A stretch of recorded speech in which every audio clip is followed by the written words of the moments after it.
Hey everybody, welcome to 30 Days Until Done. We're working towards the end. We're on the home stretch of our July 30 Days Until Done, and so you should have a pretty good collection right now. If you've fallen off, it's okay, don't worry. Just pick up where you are. There are no stakes here, you can't lose, right? And so if you're feeling guilty, that's just your Puritan ancestors telling you terrible things, or whoever your version of Puritans are, right? Shut those people up and just pick it up and have fun. At its base level, writing should be fun, and if it's not fun, then why do it, right? There are other things that it can be, but it needs to be that as well. Okay, so take out all the stress. It's like we're doing yoga here. Okay, and so today we're walking along, and we've been my director and me, who I've made reference to my director a lot. It's Anne, my wife, who's directing me and giving me good advice.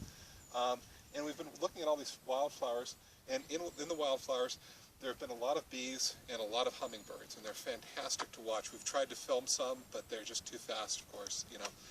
But you've seen a hummingbird. I hope you've seen a hummingbird.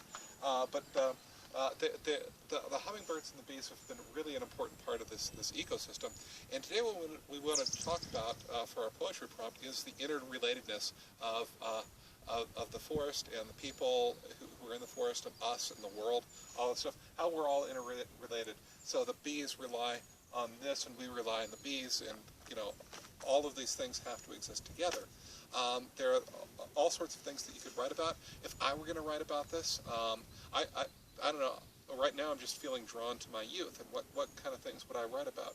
I'd probably write about being a young kid, boy.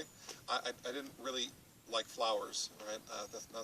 But I've had a couple of really big experiences with flowers. I was walking off trail once when I was 10, never walk off the trail, and I walked into the middle of mountain roses, which are just these beautiful little tiny mountain roses, right? And they're hardy and they're different. And I read about that moment. And even as a 10-year-old boy, I could see that it was a special moment. Because I'm in the middle of these roses that were probably planted by people 100 years ago, or maybe were wild, I don't know. And they were just kind of everywhere, and I was probably the only one who'd ever see them, me and a couple of deer. That kind of thing, that would be great. And how am I interrelated to that? That's where I'd start to stretch my poem. I might talk about the Central Valley, which I drive to get.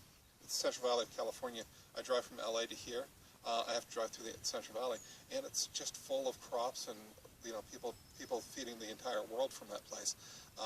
And of course it's reliant on these bees, which seem to be disappearing, and we're not exactly sure why they're disappearing, although there are many really good theories. Okay, so the interrelatedness of humanity. When you're done, put it down below. If you are inclined to, please share this on Facebook, and make sure you do hashtag Find Your Parks, and maybe hashtag Sequoia and Kings Canyon National Park. Write about this park, write about your own parks, write about your city park, write about the inside of your house. It doesn't matter. All right, I will see you tomorrow.